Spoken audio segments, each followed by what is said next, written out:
सांगली लोकसभा मतदारसंघासाठी कडेगाव शहरात राज्याचे उपमुख्यमंत्री देवेंद्र फडणवीस यांची सभा जोरदार झाली। कडेगावचे माजी आमदार पृथ्वीराज देशमुख हे सुद्धा उपस्थित होते।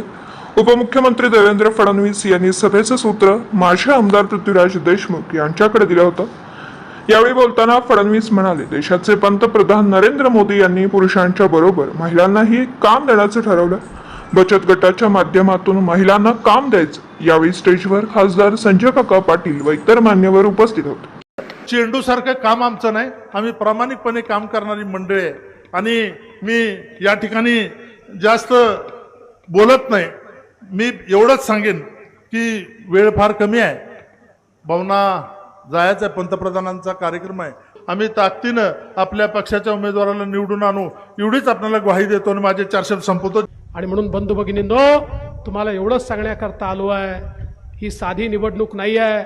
या देशाला असं नेतृत्व मोदीजींशिवाय कोणी देऊ शकत नाही।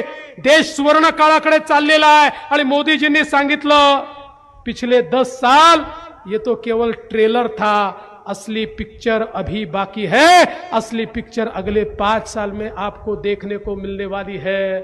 आणि म्हणून या ठिकाणी तुम्हाला विनंती करण्याकरता आलो आहे, राज्यातलं सरकार असेल, देशातलं सरकार असेल, तुमच्या पाठीशी भक्कमपणे उभा आहे आणि तुमचा आशीर्वाद मागण्याकरता आलो आहे। तुमचा आशीर्वाद संजय काकांना मिळाला, तुम्ही संजय काकांचं कमळाचं बटन दाबलं की वोट संजय काकांना तर मिळेलच, पण वोट नरेंद्र मोदींना मिळेल।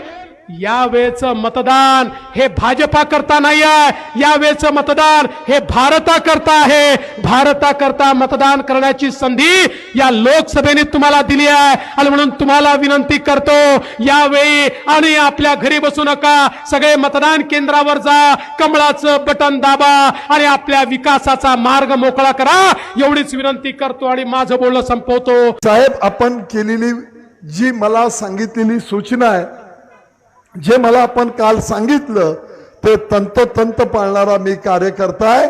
माझी कुणाबद्दल कसल्याही परिस्थितीमध्ये तक्रार असणार नाही, एवढी ग्वाही या निमित्तानं तुम्हाला देतो।